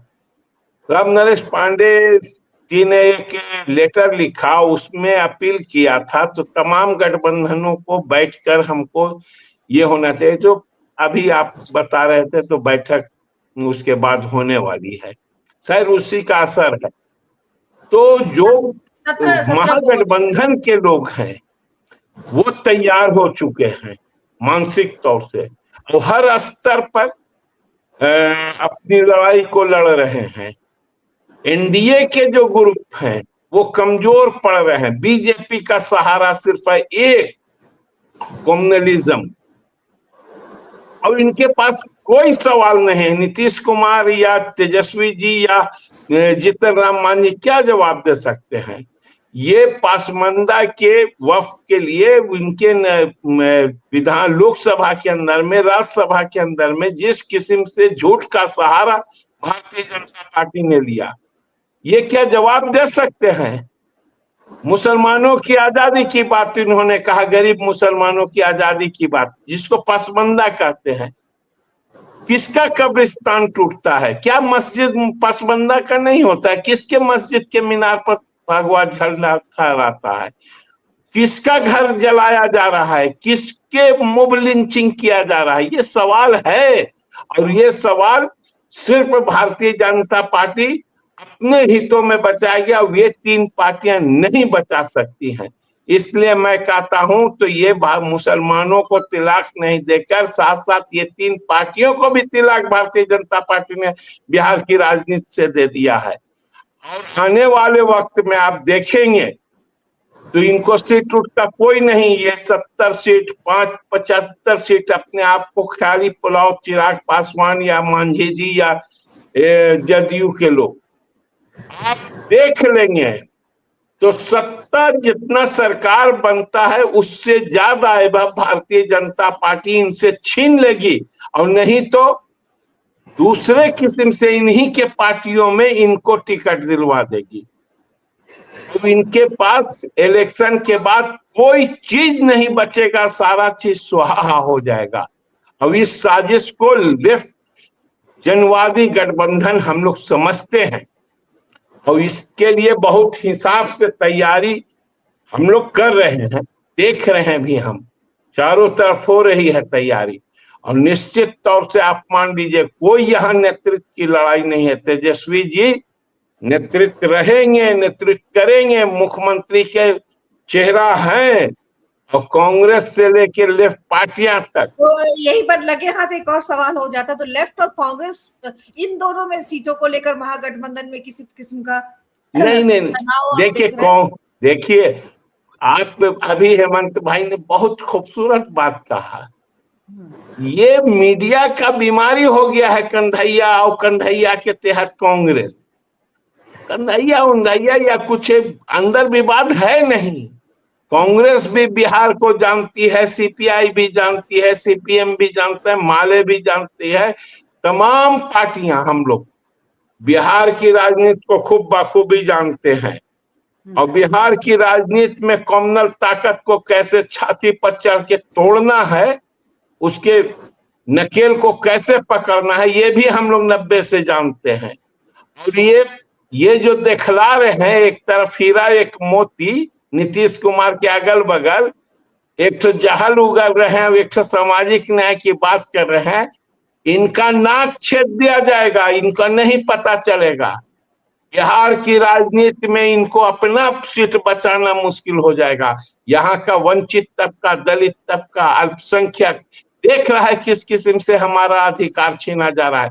अब बोधगया में आकर देखिए न, जो 9 बौद्ध हैं 4 महीनों से आंदोलन पर हैं, और किस लिए हैं? हिंदुओं के तानाशाही के खिलाफ है। आज मुसलमान पूरे बिहार के अंदर में और पूरे देश के अंदर में आंदोलन में है, किस लिए है? ये हिंदुओं के तानाशाही, बीजेपी के तानाशाही के ऊपर है। ये धन्य है तो देश के अंदर में आज भी सेकुलर हिंदू, आज भी सेकुलर लोग और सेकुलर पार्टियां लोकसभा में दिखला दिया और राज्यसभा में दिखला दिया, तो हम किस किस्म से हिंदुस्तान के अवाम के लिए अपना हक लेकर या उसके लिए हम वकालत कैसे करते, ये पहली बार देखने को मिला। इससे पहले नहीं देखने को मिलता था। बचते थे लोग, टूटते थे लोग, लेकिन इस बार दिखलाया। और हमें उम्मीद है तो आम जनता इस काम के, राहुल गांधी और तेजस्वी जी के काम को, लोकसभा के अंदर में राहुल गांधी और उनके गठबंधन जो एनडीए के, यूपीए के गठबंधन है, उन्होंने ताकत के साथ मुकाबला किया। अब जमीन के ऊपर भी मुकाबला करेगा, लोग मजबूती से करेगा। और नीतीश कुमार को इन लोग फांसी पर चढ़ा चुके हैं, समझिए, तो एक कठपुतली की तरह पेश कर रहे हैं पूरे बिहार की राजनीति में। देखिए, इसलिए नहीं अब चलेगा, ये चीज को समझ चुके हैं। पूरी एनडीए गठबंधन बिखर चुका है अंदर अंदर। सिर्फ बीजेपी उनको जबरन सामने रखे हुआ है शोरूम की तरह, उसको दिखला रहा है। तो देखिए, मैं धर्मनिरपेक्ष सेकुलर पार्टियों के साथ खड़े हैं, ये जनता यहाँ की बुझ चुकी है। तो ये सब सेकुलर का को फांसी देके मरे हुए लाशों को दिखला रहे हैं। जी, आज इरफान जी, सबसे अच्छी बात है कि आपके इंटरनेट कनेक्शन ने हमें बहुत सहयोग किया, तो आपके इंटरनेट कनेक्शन को आज धन्यवाद, क्योंकि हर बार जो है आपकी बात बहुत अच्छे से नहीं मतलब बाधित हो जाती थी। तो आज हमने आपको बगैर किसी बाधा के सुना, तो आपके इंटरनेट कनेक्शन को हमारी तरफ से शुक्रिया। शुक्रिया शुक्रिया। अगले हर जब भी आप आए ऐसा ही कनेक्शन रहे। हम विनय के पास चलते हैं। विनय, तो क्या मतलब अब भाजपा इतने कॉन्फिडेंस में है कि बगैर नीतीश कुमार के, और तब जबकि अब ये 2 लोग भी जो है छिटक रहे हैं, और वो एक अच्छा खासा वोट बैंक है, और जिसको सोशल इंजीनियरिंग के थ्रू बीजेपी ने साधने की कोशिश की थी। हालांकि बिहार में बहुत नहीं सधा था, यूपी में जिस तरह से सधा, बिहार में उस तरह से नहीं सधा था, लेकिन फिर भी वहां पे पेनिट्रेशन की हमेशा से कोशिश रही है भाजपा की। तो और अभी हमने जो महाकुंभ हुआ था उन सब के दौरान भी जो है हिंदुत्व का जो एकदम वो जगा करके फ्री में यात्रा ये सब करके नीचे नीचे तक पहुंचने की कोशिश की गई थी, चाहे वो दलित हो और महापिछड़े, अति पिछड़े हो, महादलित हो, इन सारे तबकों में पहुंचने की कोशिश धर्म के मार्फत की गई थी। तो तो अभी उस पे काम चल ही रहा होगा, नो डाउट। ऐसा नहीं है कि अब मोहन भागवत आए थे, ये सब सारा कुछ जो है ये जो उनके पीछे की जो चीज काम होता है ना, पीछे की रणनीति होती है, उसके तहत उनका काम चलता रहता है। तो उसके तहत वो सब चीज चल ही रहा है, उसमें अभी चूकी नहीं है भाजपा। लेकिन नीतीश कुमार को इस तरह से जो है एकदम जो अब, और जनता में संदेश अब जा रहा है, अच्छे तरीके से जा रहा है कि नीतीश कुमार बिल्कुल जो है निस्तेज हो रहे हैं, बिल्कुल अपनी राजनीति जो है वो बिल्कुल कर नहीं पा रहे हैं। चाहे वो शारीरिक रूप से अगर मजबूर है तो भी उसको लेकर कोई क्लैरिटी नहीं है, कोई हेल्थ बुलेटिन नहीं है, कुछ भी नहीं है, ये है। और इसमें जैसे हेमंत जी ने बताया कि वो अमित अंकल को संबोधित करते हुए अश्योरेंस देना निशांत कुमार का, वो भी बीच में आता है। मतलब है कि क्या नीतीश कुमार के बगैर भाजपा जो है बिहार को साधने की जो है वो तैयारी कर चुकी है, और क्या सचमुच ऐसा कर पाएगी बगैर नीतीश के? और तब जबकि इस तरह से सारी स्थितियां जो बन रही हैं, आप देख ही रहे, बातचीत में भी सुना आपने तमाम तरह की जो स्थितियां बनी हैं। धन्यवाद मनोरमा। देखिए, जहां तक बीजेपी का सवाल है तो बीजेपी तो अपनी तरफ से पूरी तैयारी कर ही चुकी है। बीजेपी को कोई नहीं चाहिए, बीजेपी को अपना शासन चाहिए। लेकिन उसको ये बात बखूबी पता है कि उसको भले वो किसी को चाहे ना चाहे, लेकिन उनको सिंबॉलिकली उनको साथ में रखना है। वैसे भी जब बीजेपी जो रिप्रेजेंटेशन देती है तो वो टोकन रिप्रेजेंटेशन देती है, सारी जो ताकत जो है वो अपने पास रखती है। तो लेकिन अब जैसे पशुपति पारस ने जैसे कि ये चीज कहा आकर के पब्लिक में कि यूज एंड थ्रो करती है भाजपा, ये सारी बातें ये जो लोग या जो पैनलिस्ट कर रहे हैं वो एक सहयोगी बाहर निकल के कर रहा है। पशुपति पारस अपनी दयनीयता को जाहिर कर रहे हैं कि वो जो कह रहे हैं, एक तो जाहिर हो चुका है कि देखिए ये जितने नेता हैं ये इस वजह से राजनीति में इनकी ताकत नहीं है कि इन्होंने अपने समाज के को गोलबंद किया है, उनको राजनीतिक रूप से सचेत किया है और वो जमात उनके पीछे में है, बल्कि इसलिए है कि किसी पार्टी को इनकी उपयोगिता लगी और वो उनको टोकन रिप्रेजेंटेशन के तौर पर उनके सामने रख करके उनका वोट को इकट्ठा किया जा सके। जहां तक नीतीश कुमार के स्वास्थ्य की वजह से राजनीति पे प्रभाव का, तो मेरा अपना मानना है कि जो राजनेता होते हैं, जो सही मायने में नेता होते हैं, उनका स्वास्थ्य जो है उनकी लोकप्रियता पे कोई असर नहीं डालता है। हमारे सामने उदाहरण है, कहीं तमिलनाडु का उदाहरण देख लीजिए कि करुणानिधि जब व्हील चेयर पे चले गए थे तभी भी वो मुख्यमंत्री थे और उनकी लोकप्रियता का कोई, एमजी रामचंद्रन चुनावी सभा में बिल्कुल बोलने की स्थिति में नहीं थे, फिर भी लोगों ने उनको जिताया था। तो यहाँ ये बात बिल्कुल तय है कि नीतीश कुमार का जो समर्थक वर्ग है वो अभी जीवित है, और अगर वो जीवित नहीं होता और इसका एहसास भाजपा को नहीं होता तो वो उनको कब का डंप कर चुकी होती है, जोर शोर से प्रचार करते।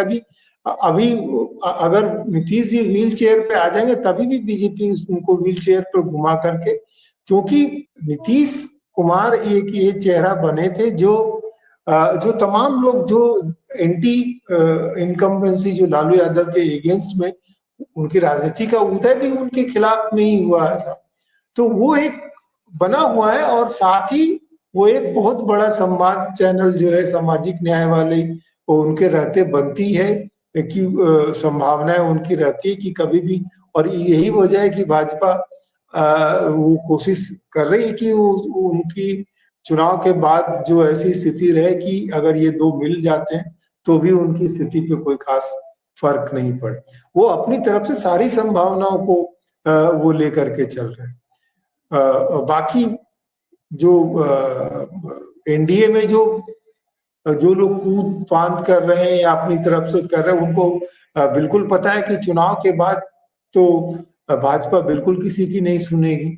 वो सारी कवायद इसलिए है कि उनकी जो ताकत जो है इतनी कम से कम बची रहे कि वो उनकी पूछ जो है वो रहे भाजपा में। तो एक जो, और बाकी कन्हैया कुमार ये सब की बातें जो है वो मैं पहले भी कह चुका हूं कि कन्हैया कुमार जो है वो मीडिया इवेंट है, पॉलिटिकल इवेंट नहीं है। वो किसी का अच्छा भाषण देना और किसी घटना की वजह से लोकप्रिय होना वो उनकी राजनीतिक समझ को पुख्ता कर देगा, और वो स्थिति में कन्हैया कुमार नहीं है। वो ठीक है, टीवी डिबेट में उनको उनकी उपयोगिता है और वो करते हैं, पर बाकी कन्हैया कुमार की तुलना में पप्पू यादव की फिर भी अपनी कुछ ताकत है, लेकिन कन्हैया कुमार उनकी तुलना में ज्यादा कमजोर स्थिति है। लेकिन इतना मुश्किल, जैसे अभी बार बार पप्पू यादव को लेकर कहा जाता है, तो इतना मुश्किल नहीं है कि महागठबंधन में चीजें सब कुछ स्ट्रीमलाइन होती है, तो पप्पू यादव को साधना कोई खास मुश्किल नहीं होगा कांग्रेस के लिए भी, जबकि अभी के समय में ये बात की जा रही है। नहीं, पप्पू यादव को अपनी सीमा पता है। हाँ, उनको अपनी सीमा पता है कि वो क्या क्या कर सकते हैं। हाँ, ये है कि उनकी कुछ जो न्यूनतम जो महत्वाकांक्षा है उसको जरूर कांग्रेस को एड्रेस करना पड़ेगा, और पप्पू यादव भी जब वो बड़ी तस्वीर को सफल होते देखेंगे तो वो उनको भी जो है कम से कम कुछ सद्बुद्धि तो आएगी। जी, तो बिल्कुल पप्पू यादव की बात, इसकी ना तो वो मुख्यमंत्री का चेहरा है, ना वो ले देकर कुछ सीट्स की बात होगी, इससे ज्यादा क्या हो सकती है। तो ये इतना मुश्किल नहीं है कि जिसको समय रहते साधा ना जा सके, कांग्रेस या आरजेडी उसके लिए सहमत ना हो सके, जिस तरह का जो अरेंजमेंट होगा। बाकी खैर वो हेमंत जी ने जो कहा ना कि उनको फील्ड में सक्रियता दिखाने की जरूरत है, वो बैठकें तो समानांतर चलती रहेंगी, पर बाकी वो जो संदेश देने की जरूरत है वो ज्यादा जरूरी है। ठीक है, हेमंत जी कुछ बोल रहे थे आप?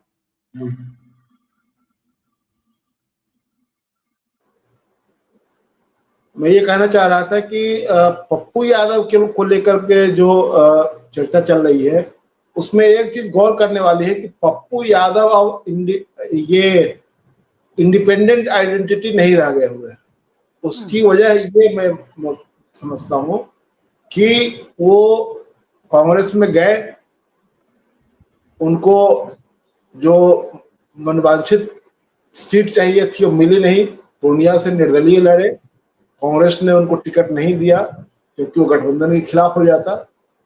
लेकिन उस पार्टी का वो विलय कर चुके हैं, कांग्रेस की मेंबरी ले चुके हैं, तो अब क्या वो नई पार्टी खड़ा करेंगे ये बार्गेन करने के लिए, या कि इस स्थिति में, इस हैसियत में, अभी जिस हैसियत में है वो एक सांसद है, निर्दलीय सांसद है। तो ऐसी हैसियत में अगर वो कांग्रेस के केयर ऑफ में रहेंगे तो कांग्रेस को ही उनको एडजस्ट करना पड़ेगा। उनसे मुझे लगता है कि अलग से कोई बात नहीं होगी। पप्पू यादव की जो छटपटाहट है और जो इतना जो बेचैनी जो दिखा रहे हैं और कांग्रेस के बिहाफ में जो बोल रहे हैं, वो उनकी दिक्कत ये है क्योंकि अब उनके पास कोई पार्टी नहीं रह गई हुई है, पार्टी का विलय कर चुके हुए हैं और कांग्रेस के वो के करीब हैं, कांग्रेस ज्वाइन की थी उन्होंने, और अब कांग्रेस पर ही उनकी निर्भरता है। तो ये एक दिक्कत तो मुझे साफ साफ उनकी दिखाई दे रही है। इसीलिए परिवार का भी, उनकी पत्नी कांग्रेस की जानी मानी नेता है। पत्नी को अगर छोड़ भी दे, क्योंकि पत्नी तो कह चुकी है कि इनसे हमारा लेना देना नहीं है कुछ, अब उसकी वजह क्या है वो हम लोग उतना नहीं जानते हैं, उस पर बात करने की जरूरत नहीं है। लेकिन वो जिस समय लॉरेंस बिश्नोई वाला जो मामला आया था उस समय उन्होंने कहा था, अब उनसे लेना देना है कि नहीं वो तो अंदर खाने की बात है, पता नहीं। लेकिन अभी जो स्थिति है उसमें पप्पू यादव की बौखलाहट और बेचैनी की वजह यही है कि वो इंडिपेंडेंट आइडेंटिटी नहीं रह गए हुए हैं, वो कांग्रेस के साथ नत्थी हो गए हुए हैं। तो अब उनकी गिनती किसी एलाई पार्टनर के नेता के रूप में तो नहीं होगी। ये अब लगता है कि अब आरजेडी होने नहीं देगा उसको। आरजेडी की भी कोशिश है कि अब वो कांग्रेस के साथ नत्थी होकर के ही रहे तो ज्यादा ठीक रहेगा। तो ये मुझे दिखाई दे रहा है। अभी 2-3 और बयान में देख रहा था, जैसे कि अभी इनका जेडीयू के नीरज जी का बयान में देख रहा था, वो कह रहे हैं कि तेजस्वी यादव को खड़गे और राहुल ने वेटिंग लिस्ट में डाल दिया है। अब बताइए कि नीतीश जी को लेकर के उनके बेटे को कहना पड़ रहा है कि अमित अंकल ने कहा है कि नीतीश कुमार ही मुख्यमंत्री होंगे, मेरे पापा ही मुख्यमंत्री होंगे। उस पार्टी के नेता को यह कहने में थोड़ा संकोच नहीं हो रहा है कि राहुल गांधी ने तेजस्वी यादव को वेटिंग लिस्ट में डाल दिया है, तो क्या वहां मुख्यमंत्री की घोषणा करने के लिए बुलाया गया था? और मुख्यमंत्री की घोषणा ऐसे ही की जाती है। तो ये जो बयानबाजी है, आप इसको देखिए किस तरह का बयान चल रहा है, कि इस तरह की ये इसका कोई सिर पर नहीं है, लेकिन वो और मेनस्ट्रीम मीडिया में ये बयान चल रहा है जी। तो आप समझ सकते हैं कि जो घेराबंदी किस तरह की। अभी मैं देख रहा था एक महिला है, मैं नाम उनका नहीं लेना चाहता हूँ, लेकिन वो मुझे लगता है कि काफी पढ़ी लिखी और महिला मानी जाती हैं, लेकिन उनका सोच जो है वो काफी घोर दक्षिणपंथी, घोर दंगाई सोच से गाइड होती है। और उनको जब मैं देखता हूं कि जो विपक्ष के खिलाफ जहर उगलते हुए, तो मैं बराबर इस नतीजे पर पहुंचता हूं कि यह पूरी लड़ाई कहीं ना कहीं से आप देखिएगा वो एक कास्ट कॉम्बिनेशन को जाकर के रिप्रेजेंट करती है। कम्युनलिज्म में जो है वो बड़ा हिस्सा जातिवाद का है और ब्राह्मणवाद का है, और ऐसे ही लोग जो है इस तरह की चीजों को आगे बढ़ाते हैं। वो जब विपक्ष पर हमला करेंगे, उसको कोई सिर पर नहीं होगा, कोई वैचारिक आधार नहीं होगा, लेकिन वो लगातार उसके बारे में गाली गलौज की भाषा में बात करेंगे। और ऐसे लोग जिन महिला की मैं चर्चा कर रहा हूँ, मैं बता रहा हूँ कि वो पढ़ी लिखी महिला है, और मैं समझता हूँ कि उनकी काबिलियत पर मुझे शक नहीं है, लेकिन उनके इस ये अंधापन पर कहिए, उनकी मूर्खता पर कहिए कि ये सवाल उठता है कि ऐसे लोग किस तरह की भाषा में बात करते हैं। अब नीरज जी से मैं समझता हूँ कि वो कम्युनिस्ट पार्टी से आए हुए लोग हैं, तो उनसे अपेक्षा की जाती है कुछ गंभीर बात करते। इतना सतही बात तो मैं समझता हूँ कि आज की तारीख में जेडीयू के सभी पूरा नेतृत्व का काम क्या हो गया हुआ है कि बीजेपी को कितना खुश रखा जाए, क्योंकि उनके लिए अब अल्टीमेट गार्जियन बीजेपी है। अमित शाह हैं, मोदी जी हैं, यही उनके गार्जियन हो गए हैं। वो एक तरह से वो कह लीजिए कि वो उनको उनके गोद में जाना पड़ेगा और उनको गोद लेंगे, तो उनके गोद में बैठ करके सब कुछ करना है, तो उनके लिए ही करना है बस। अब नीतीश जी की चिंता तो किसी को है नहीं, नीतीश जी के बारे में कोई चिंता नहीं करता है। उनके साथ उनकी पार्टी वाला, उनसे लाभान्वित होने वाला, न वो पत्रकार चिंता करता है जो उनसे लाभान्वित हुआ, न नेता वो चिंता करता है जो उनसे लाभान्वित हुआ, कोई नहीं चिंता करता है। जैसे एक बेटा है जो अब कह रहा है कि अंकल से बात हुई है, वही हमारे पापा ही मुख्यमंत्री होंगे। अब समझ लीजिए कि नीतीश जी के ये दिन भी देखने पड़ रहे हैं हम लोगों को कि उनके बेटे को ये बात कहना पड़ रहा है कि पापा ही मुख्यमंत्री होंगे। और अंकल केयर कर रहे हैं जी। संजीव जी, बहुत सारी टिप्पणियां हैं, तो हम उसको भी देख लेते हैं। उसी में एक है मेरे ख्याल से LS पटेल जी की टिप्पणी है कि कन्हैया और किसी और का नाम लिया, ये अंदरूनी मामला है, तो ये किसी और के पेट में क्यों दर्द होने लगता है। और एक और AK जी हैं, उनकी टिप्पणी है कि बिहार की राजनीति जो खिचड़ी है वो खिचड़ी की तरह है, समझ में नहीं आता है। तो क्या सच में ये, मैं चाहूंगी कि आप इस पर टिप्पणी करें अपनी, इन दोनों पर। अंदरूनी मामला तो अगर फ्लैश हो सकती है वो टिप्पणियां तो दिखा भी दे। एक LS पटेल जी, राजनीतिक दलों का अंदरूनी मामला कुछ भी नहीं होता है, वो मैंने दिखाया था वो ये। हाँ, अभी और राजनीतिक दलों में, और खासकर तब जब आप गठबंधन में हो तब तो और मुश्किल होता है, क्योंकि उसमें सीट छोड़ना होता है, सीट देना होता है, चेहरा तय करना होता है, आदि इत्यादि है। तो इसलिए इस बात का कोई अर्थ नहीं है। LS पटेल थोड़ा कांग्रेस प्रेमी आदमी है, तो वो कांग्रेस से स्नेह करते हैं, तो उसको वो कह रहे हैं कि कांग्रेस का अंदरूनी मामला है। लेकिन ये मसला है। और देखिए पप्पू जी का जो प्रसंग है, कोई और टिप्पणी थी तो आप उस पर चाहती हो? एक और कि बिहार की राजनीति खिचड़ी है, AK जी की टिप्पणी थी कि समझ में नहीं आती है। तो मतलब कि क्या सच में ऐसा है कि ये बिहार में है? क्या आपको नहीं लग रहा संजीव जी कि अब चीजें साफ हो रही हैं? नहीं, अभी नहीं साफ होंगी, अभी और टाइम लगेगा, 1-2 महीने में और टाइम लगेगा। अभी इंडिया गठबंधन या महागठबंधन की और बैठकें होंगी, तब NDA की बैठकें होंगी, सीट शेयरिंग के फॉर्मूले सामने आएंगे, हो सकता है कुछ लोग अलग चले जाएं। 3 दिन जो उपेंद्र कुशवाहा मंथन कर रहे हैं उनका क्या होगा? पशुपति पारस अभी कहीं गए नहीं है, वो अपनी ओर से घोषणा चाहे जो कर दें, तो पशुपति पारस का क्या होगा, या मुकेश सहनी का क्या होगा, आईपी गुप्ता का क्या होगा, ये सब बहुत सारी चीजें हैं। वो वैसी आते हैं तो क्या होता है। तो अभी कोई कुछ हुआ नहीं है। खिचड़ी तो सच में यहाँ है, और इस खिचड़ी को साधने में महाराष्ट्र में तो बीजेपी सफल हो गई, क्योंकि वहां उतनी खिचड़ी नहीं थी, वहां खिचड़ी पैदा किया, कास्ट का खिचड़ी। और यहाँ पहले से है, तो पहले से है, उसमें बहुत सारे लोकल अलग अलग पॉकेट के छत्रप हैं। इसी कारण से जो है पोस्ट इलेक्शन भी बहुत कुछ होता है। यही तो कारण है ना कि नीतीश जी इधर से उधर, उधर से इधर जा करके और रेलिवेंट बने रहते हैं। अदरवाइज तो नीतीश जी चले ही गए होते। ऐसा कभी नहीं होता कि बड़ा एक हम लोग एक मित्र एक बात कहते हैं कि यदि विकास पर ही वोटिंग होती तो नीतीश जी तो जो है पटना के इलाके में हारते ही नहीं, सब बीजेपी का कब्जा है। और विकास पे ही वोटिंग होती और अति पिछड़ा पर इतना दावेदारी ही है उनकी, तो 15% पे सिमटे हुए हैं अभी। और दूसरी बात कि 2013 में तो उन्होंने पूरी ताकत लगा दी, 2012 में तो निकल ही गए। 10 से लेकर के 17 का जो कार्य समय है, 7 साल के समय को देखिए नीतीश जी का समय, वो तो बीजेपी से लड़ता हुआ समय है, लेकिन किसी ने साथ दिया नहीं उनका, मुसलमानों ने भी साथ नहीं दिया, तो अंत में गोदी में चले गए। अदरवाइज तो आप देख लीजिए 2010 से ही लड़ना शुरू कर देते हैं। मोदी का इंटरनल उभार शुरू होता है, उसी समय से चेक करने की कोशिश करते हैं।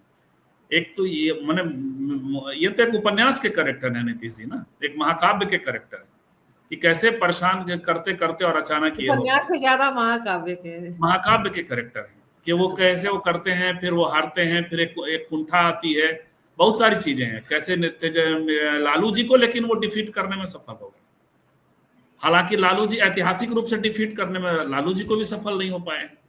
तो ये सारी चीजें यहाँ हैं। पप्पू यादव का जो मसला है मनोरमा, वो एकदम हेमंत जी सही कह रहे हैं कि एक तो उधर अब उनका क्या होगा पता नहीं, वो सीएम फेस तक की बात कर रहे हैं, लेकिन वो ऐसा कुछ, लेकिन वो बहुत अनसर्टेन है।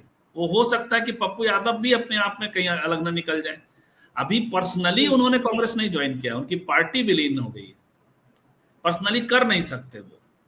तो एक चीज हो सकता है, और वो ये संजीव जी एक करेक्शन है, वो जिस दिन पार्टी उनकी विलीन हुई थी उस दिन उन्होंने संस्था भी ली थी कांग्रेस की। हाँ कहा जाता है, लेकिन वो सामने लाएंगे तो उनकी संसद वाली सदस्यता चली जाएगी। नहीं वो कैसे चलेगा? ऐसा नहीं नियम है, ये नियम नहीं है। चुनाव जीतने के बाद अगर निर्दलीय चुनाव आप जीतते हैं, उसके बाद आप किसी पार्टी की सदस्यता नहीं ले सकते हैं। अगर पहले से किसी पार्टी के सदस्य है तो उस पार्टी की चिंता है कि आपको अपनी पार्टी से निकाल दे, कि आप निर्दलीय चुनाव लड़े इसलिए हम निकाल रहे हैं, लेकिन उस पर वो कानून काम नहीं करेगा। तो टेक्निकल चीज है वहाँ, ये दोनों प्रसंग है। रूल है कि निर्दलीय है तो आप समर्थन नहीं दे सकते, वो पहले कर चुके थे। लेकिन उससे ज्यादा वो करेंगे क्या कि जब देखेंगे कि समय की मांग, जो हेमंत जी कह रहे थे वो सही कह रहे थे कि समय की मांग है कि अब हो गया, ये एक बड़ी घटना घट रही है कि महागठबंधन की रचना हो गई और चुनाव हो रहा है। तो वैसे में वो कोशिश करेंगे कि कांग्रेस के भीतर उनको टिकट देने का और टिकट डिसाइड करने में उनकी महत्वपूर्ण भूमिका हो जाए। इतने से वो संतुष्ट हो जाएंगे फिलहाल, बाकी वो इंतजार करेंगे रिजल्ट का, इससे ज्यादा वो नहीं करेंगे, मुझे ऐसा लगता है। तो इसीलिए हम कह रहे हैं कि इंडिया गठबंधन का सब मामला सेट है, बहुत तनाव नहीं है। उत्साही युवाओं को भी, आज युवकों को भी, अलावरू को भी बात समझ में आ गई होगी कि आप तेजस्वी से उस तरह से पंगा नहीं ले सकते।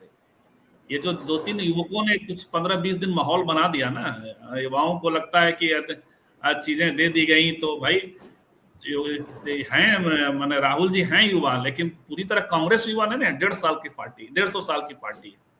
ये लोग आए तो इनको लगा कि बस बिहार में तो एकदम से आकर के लड़ ही लेना है। तो वो आज मुझे लगता है कि एक मैसेज गया है मनोरमा। बल्कि अभी भी सलाह देने वालों की कमी नहीं है जो ये कह रहे हैं कि मतलब कांग्रेस को जो है 243 सीट पर चुनाव लड़ना चाहिए गठबंधन से निकल करके। तो ऐसे बल्कि कहा यह जा रहा है कि मनोज झा ने बड़ी पैरवी की वहां, और ये कहा कि जो है यदि आप तेजस्वी को नहीं चेहरा घोषित करेंगे तो मुश्किल ये होगी कि आप चुनाव लड़ने के पहले ही हार गए। ये एक मैसेज चला जाएगा। जी ठीक है। इरफान जी के, हाँ इरफान जी के पास आते हैं। एक टिप्पणी जो है वो आईपी गुप्ता को लेकर के भी थी, और कि भाजपा के उसके तरफ में भी कि पीके को लेकर के जो आकलन है उनका, हालांकि पीके भाजपा पे हमलावर भी रहे कुछ हद तक अपने बातचीत में, बयान में जो है, लेकिन ज्यादा हमलावर वो हमेशा जो है लालू यादव के जंगल राज को लेकर के रहे। और तो क्या भाजपा ने आकलन कर लिया था कि अब पीके का जो है, जैसे इस रैली के दिन जो है जो गांधी मैदान में किया, तो जो एक हवा क्रिएट हुआ था उस दिन, अब जो कहिए मतलब पूरा मीडिया भी यही बोल रहा है कि पीके की हवा जो है वो खत्म हो गई उस दिन से। और उसके ठीक बाद हम आईपी गुप्ता को देखते हैं, तो क्या ये भी जो है भाजपा के ही एक रणनीति, एक तो बहुत पैसा लगता है, आपको समझ में नहीं आता, प्लूरल में भी पैसा लगा, कहाँ से आया कहाँ गया, तो इस तरह से पैसा खर्च करने की हैसियत अभी सिर्फ और सिर्फ भाजपा के पास है। तो क्या लगता है आईपी गुप्ता जो है वो किस तरह की राजनीति, आईपी गुप्ता भी मनोरमा, हम लोग अभी इरफान भाई भी बताएंगे, देखिए बात किया 11 बजे वाले शो में, आईपी गुप्ता मुख्य संकट नीतीश कुमार के होंगे, क्योंकि वो अति पिछड़ा पैकेट से आते हैं, और अति पिछड़ा से उनको दलित जो बनाया था वो नीतीश जी ने बनाया था, उनकी जाति को, पान जाति को, और पान का वोट वर्ग वहां, तो वो दिक्कत तो नीतीश जी को होगी, लेकिन वो उधर ही चले, फिर अलग बात है जी। इसमें मैं एक चीज, कौन ला सकता है नीतीश जी का वोट काटने के लिए, इसमें भाजपा की, देखिए एक चीज मैं इसमें सबसे साफ बताना चाहता हूँ, तो ये जितने भी जंतु भूत पिचास जिसको कहते हैं, और भारतीय जनता पार्टी में एक से एक नाटकबाज लोग हैं। कोई सांप सर पर ऐसे लटका लेगा, कोई हड़िया ओढ़ लेगा, कोई झूमने लगेगा, ये भारतीय जनता पार्टी में शुरू से चलता रहता है। नाम हम नहीं लेंगे, बड़े बड़े बुद्धिजीवी, पढ़े लिखे लोग सांप और पिचास की बात करते रहते हैं, तो हम लोग सुनते भी हैं, उनकी बात सुनते हैं। तो ये भारतीय जनता पार्टी का जो पहला वार है, तो पहले वार के ये सब सांप पिचास है, बिच्छू हैं, कोई सांप है, कोई कनगोजर है, इस टाइप के हैं, और निकल के घूम रहे हैं। मैं पहले ही कहा था, आपको याद होगा कि नहीं, विधानसभा के अंदर उपचुनाव जो हो रहा था, हमेशा जो है ना कॉमिक्स वाला, जैसे नहीं वो एक एनिमेटेड फिल्मों में बनता है कि एक दुश्मन गया, दूसरा फिर आ गया, फिर उसको काट रहा है। तो इस टाइप का नाटक भारतीय जनता पार्टी हर जगह करवाती है। और देखिए, एक सीधा सीधी बात मानिए, बिहार के अंदर में उत्तर प्रदेश ऐसा नहीं हो सकता है, जैसे जोगी कर रहे हैं वो नहीं यहाँ चलेगा। यहाँ चलेगा भूते पिचास वाला मामला, और वो यहाँ की जनता खूब झाड़ना जानती है। हर गांव में जो ओझा यहाँ है उझाड़ देगी। तो भारतीय जनता पार्टी मूल तौर से यहाँ फंस चुकी है। वो अपने भूत पिचास को जितना भी निकाले, सब कोई जानता है तो ये कहां से कौन बोल रहा है। अरे छोड़ दीजिए, मुसलमानों में से जो भूत पिचास निकल रहे हैं अभी, न्याय की बात तो उसको भी लोग समझ रहे थे कौन सी कौन बोल रहा है। राज्यपाल महोदय को भेजा गया है तो इनको ये जो बोल रहे थे ये भी तो लोग समझ रहे हैं ना, तो क्यों भेजा गया है यहाँ। इसलिए ये सारी चीजें कुछ नहीं चलेगा, पीके उके सब वैसे ही के धरे रह जाएंगे। सीधा मुकाबला तेजस्वी जी के से होगा और बीजेपी शिकस्त खाएगी बिहार की धरती पर। आप इसको लिख लीजिए, और बहुत मजबूती से बीजेपी यहाँ हारेगी, बहुत मजबूती से हारेगी। अब इनका पूरे भारत की राजनीति बिहार ही को दफनाएगी, बिहार से ही दफन होगा। जो ये नाटक कर रहे हैं भारतीय जनता पार्टी के लोग, इनके पास कोई आधार नहीं है। क्या है सम्राट चौधरी के पास आधार? वो अपना सीट जीत सकते हैं? क्या है लखीसराय के अंदर में? नहीं जीत सकते हैं। इनके पास कोई लीडर नहीं है, इनके पास कुछ नहीं है, सिर्फ एक धर्म की राजनीति है। अब ये धर्म की राजनीति अभी बता रहे थे, देखिए आप मानिए 90 के बाद लालू यादव के खिलाफ लोगों ने विद्रोह कर दिया बिहार की राजनीति में। इसको कहिए गृह युद्ध। गृह युद्ध ने किया फॉरवर्ड और बैकवर्ड के नाम पर। फॉरवर्ड जिस तरह से तांडव बिहार के अंदर में किया है लालू यादव को लेकर, और जितना अपमान किया है बिहार की जनता जानती है। नीतीश कुमार को क्यों मुख्यमंत्री बनाया? सिर्फ महज इतना ही सी बात था, जो ऊंचे जाति के लोग नीतीश कुमार को अपना सहारा माने, पूरा वोट इनको दिए और देकर इनको मुख्यमंत्री बनाया। वो आज किस हालत में रखे हुए हैं समझिए, तो कैद किए हुए हैं इनको।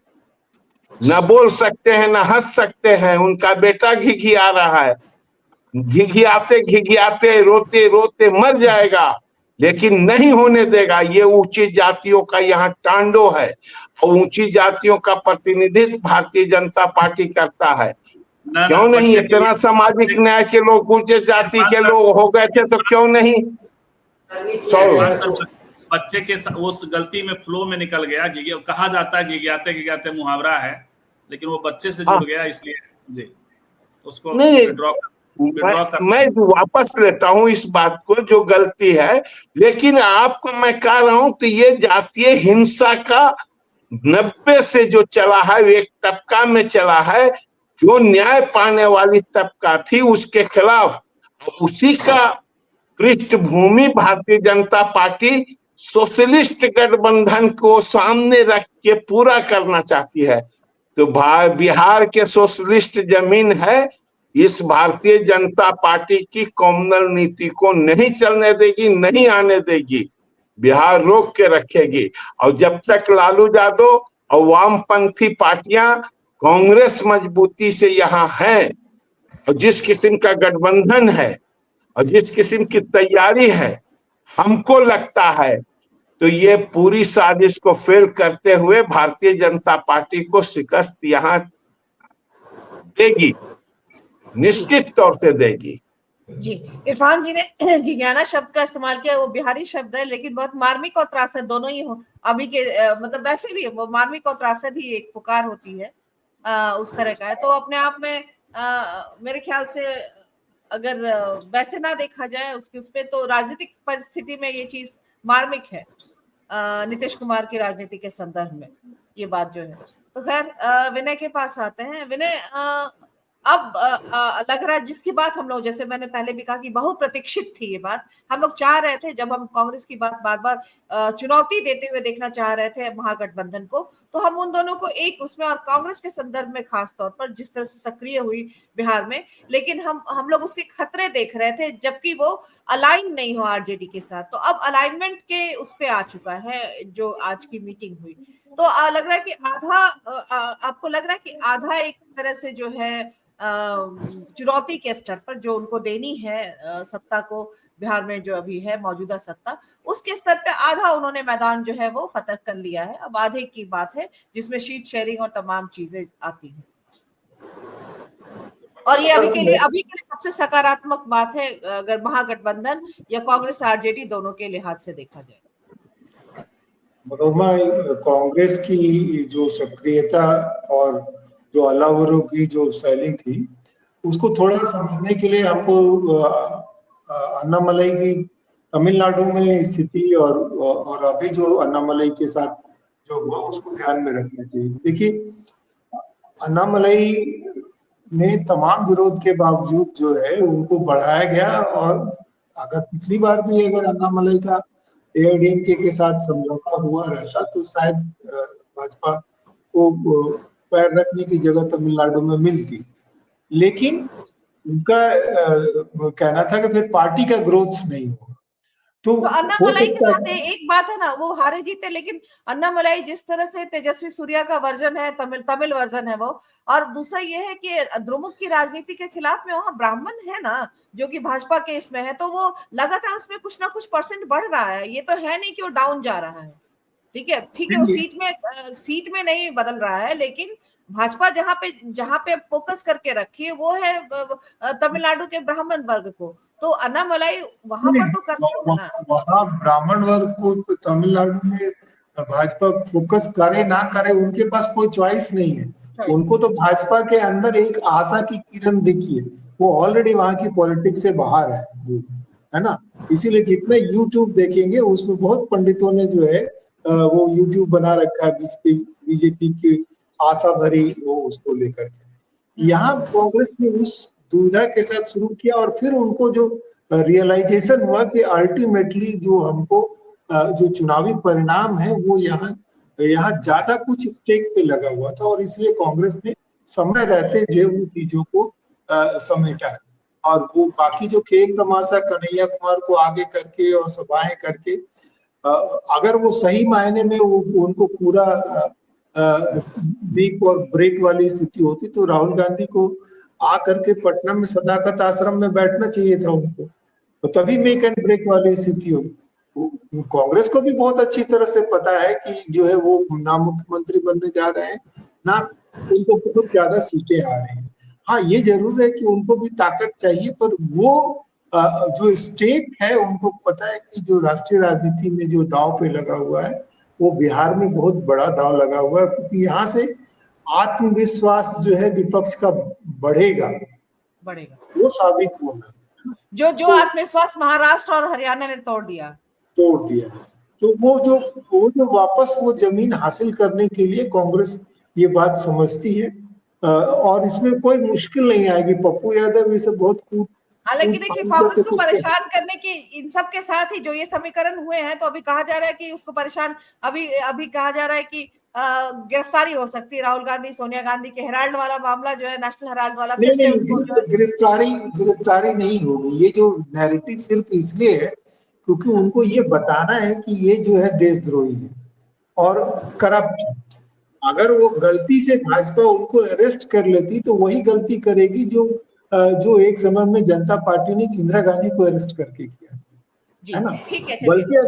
बल्कि अगर इनको राहुल गांधी अगर वो ये होते तो इनको जाके गिरफ्तारी देनी चाहिए थी, हमको गिरफ्तार कर लीजिए। ठीक है, चलिए संजीव जी कुछ बोल रहे थे, एक टिप्पणी भी आई संजीव जी। जैसे शरद पवार ने कहा था कि मैं जा रहा हूं आज गिरफ्तारी देने, तुरंत जो है ईडी या सीबीआई थी वो पीछे हट गई थी।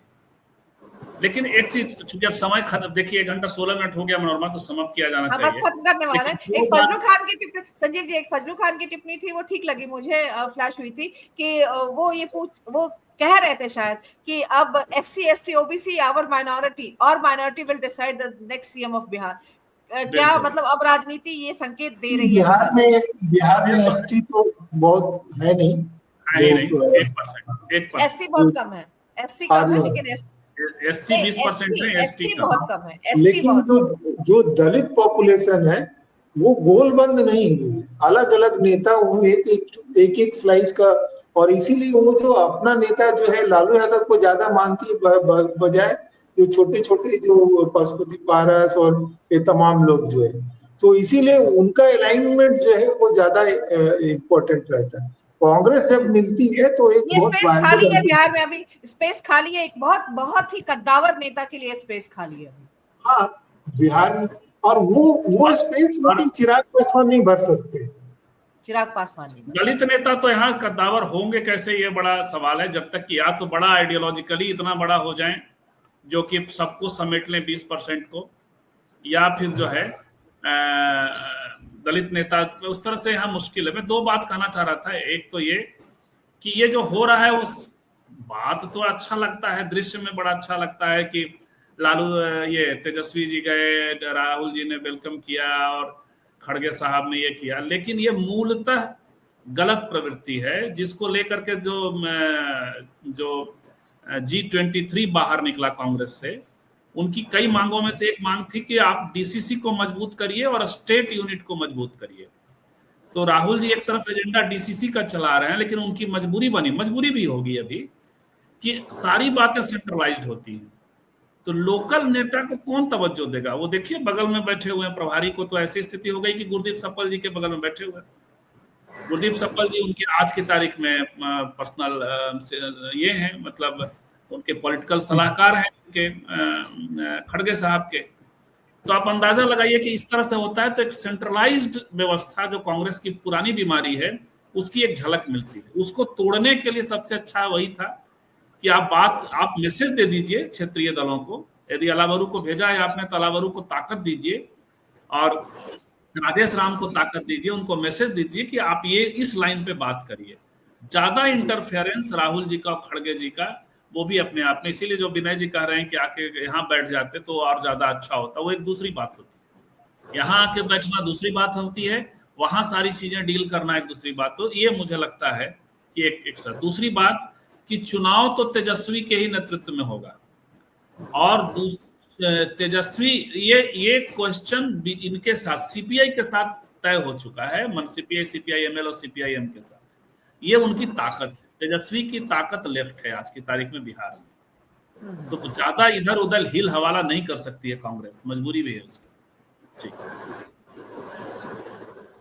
जी, तो फिर आज की चर्चा हम लोग यहीं पर खत्म करते हैं। कम से कम ये जरूर है कि सकारात्मक एक बात बिहार की राजनीति के लिए ये हुई है कि विपक्ष जो है, खासतौर पर हम महागठबंधन की बात कर रहे हैं, वो एक जगह पर दिख रहा है। और आगे 17 अप्रैल को फिर से जो है वो 17 अप्रैल नहीं, हाँ 17 अप्रैल को ही 17 तारीख को होने वाली है अगली बैठक बिहार में, तो उसमें और आगे की बात होगी, तो उससे भी बहुत चीजें साफ होगी। और इस दौरान एनडीए के जो ये दो घटक, एक जो है पशुपति पारस आगे गए हैं, निकल गए हैं, तो वो आगे उनका क्या स्टेप होता है, साथ में जीतन राम मांझी को कैसे मनाया जाता है एनडीए में रहने के लिए, या फिर वो उससे अलग निकल कर कहते हैं, तमाम जो डेवलपमेंट है वो आगे हम लोग देखते रहेंगे। इससे बहुत कुछ बिहार की राजनीति में किस करवट बैठेगी, ये बहुत कुछ इस पर निर्भर करेगा।